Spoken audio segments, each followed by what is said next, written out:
blood and they're taking their chance. I've always believed in it. It's just that, you play some teams, they're very strong teams, and it's hard to constantly be on the front foot. Everton 1, Brentford 0. An absolutely massive victory for the Blues. Everton celebrating like mad. Chelsea 2, Everton 2. Goodison Park, the home of Sean Dyche's latest charges. Finished after a brilliant second half. Southampton 3, Tottenham 3. Tottenham just aren't to be trusted. If they want to continue in this way, they can change manager, a lot of manager, but the situation cannot change, believe me. The decision was taken for the best of the club and from everyone. Obviously the fans are feeling it more than anyone, it's your club is becoming a laughing stock, and they shouldn't be. It's not a club in crisis, absolutely not. We have to stick together and go ahead.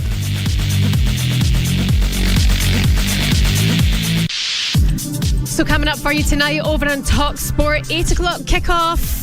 It is Everton hosting Spurs. It's a fight at the top. It's a fight at relegation at the bottom. It should be a great game. It's live for you on TalkSport. Adrian Dunham will be there. If you've got plans to go out and about, download the TalkSport app. You can take that commentary anywhere with you. Somebody who'll be on tenterhooks for this one is podcaster, Spurs fan Chris Cowlin. Good afternoon. How are you, Chris? Good afternoon. Very well, thank you. Good. I'm glad you're well. Interesting time. It'll be an interesting game. The first without Conte. How are you feeling about it? I tell you what, he's only been gone a couple of weeks. It feels like a lifetime already. It's been a roller coaster of a couple of weeks. Very typical as Spurs fans in recent times for us.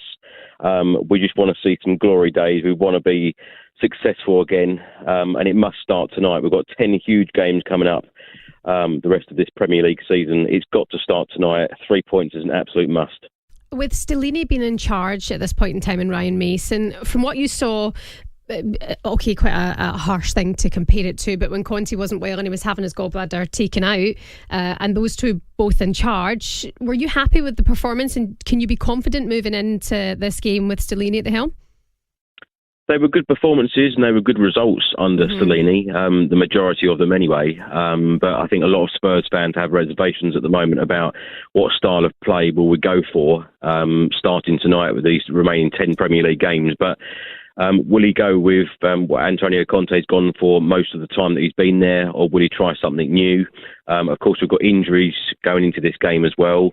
It's going to be interesting, but as I say, every single player this evening and for the rest of the season need to give absolutely everything, because we've got a real chance of getting European football. Champions League football, I think, is going to be very difficult, but we've got to try and get at least a Europa League spot for whoever comes in next season. Is Europa League enough for Spurs, or is that something that perhaps the media, Spurs fans, have been getting wrong for quite some time, is that they should be achieving more? And I mean that with absolute utmost respect. I think it's not enough. I think the Champions League is a minimum requirement for someone like Tottenham with the stadium we have, with some of the players that we've had or got at the moment. And I don't think it's too much to expect as a Tottenham Hotspur fan. I think that we've not had a trophy in 15 years.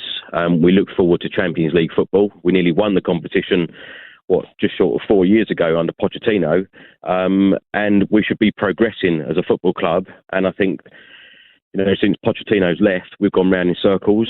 We haven't progressed as a football club, and we need to get back to feeling like that. We need to get a new manager in. Of course, we've lost our director of football for the time being. There's lots of frustration in the fan base at the moment because we feel that we haven't progressed in recent years. It does feel like that. It feels like you need a bit of a reset as well. And then come, obviously, the summer, it's very likely that Spurs will lose Harry Kane. Where do you go then after that? There has to be a lot of investment, and there has to be the right manager in the right place to lead this team to glory days, which Spurs fans are still searching for. There are so many things to look at the moment. The club need to do so much, to try and get someone in to convince Harry Kane to stay. Again, I think it's going to be very difficult. Of course, he's been trophyless at the club so far, which is very, very disappointing. A manager, decent manager to come in, take this job, take on a project. He must be given assurances of what he wants and what he's going to deliver. And of course, are we then going to go after another director of football? There are so many things that need to be sorted out at this football club, right from the very top, right down to on the pitch. So there's a lot to do. Who's the manager that you would like to see come in, Chris? You and your friends. Who's that person? I think a lot of people like the look of Nagelsmann, but I think personally he would probably go for a team that is ready to win now. Spurs are not that team at the moment, sadly. I know a lot of Spurs fans who want Pochettino back, but then I know quite a few people who don't want him back. I think whoever the manager is, they need to be given assurances of what they can and can't do. And, can they bring in certain players that they want? We've seen, certainly in Antonio Conte's time, him coming out saying on a number of occasions that we've had club signings rather than players that he actually wants. I think that whoever we bring in, the head coach needs to have a little bit more control on the pitch than what they've had in previous times. But as I've said many times, I cannot believe that we've gone from Pochettino to Jose Mourinho to Antonio Conte, 3 elite managers in European football, and we've been unsuccessful. So whatever we do as a football club, it needs to change. We need to do things a little bit more differently now in order to be successful, because fans like myself who travel all over the country, all around the world to watch my football club, I think we deserve a little bit better. Yeah. How nervous are you as well that obviously Chelsea are looking for a manager as well? You'll be looking for similar candidates, won't you? Does that bug you? It does, because although it frustrates me to say this, and it upsets me to say this, Chelsea seem to get things done a lot faster than we do. We seem to think about certain decisions for a little while before we act. It took us 72 days to appoint Nuno Espirito Santo, which clearly didn't work out. That is far too long. I think the Tottenham really need to have a plan. We need to have ambition. And we need to do things differently this time around. If we're going to go for a young manager, a project manager, then make it a project.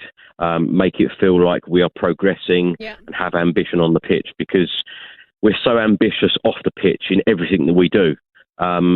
Many managers have come out and said it. Pochettino said about you cannot have a mansion, you need to have the furniture to go in it. Completely agree. Nothing has changed. We're 4 years on, and that now does need to change dramatically. Okay, Chris, predictions for tonight. Do you want to see anything changed up to tactically under Stellini? How do you see it going? I want to see us start on the front foot from the very, very off. I want to see attacking football. I want to be entertained. We haven't been entertained as Spurs fans so far this season. I'd love him to change it up, and I'd love to see a win. I'm hoping that Spurs are going to win tonight. I'm going to 2-0 Tottenham. Okay, we'll see how it goes. Chris Cowlin, Spurs podcaster, thank you so much for your time. Good luck tonight, okay?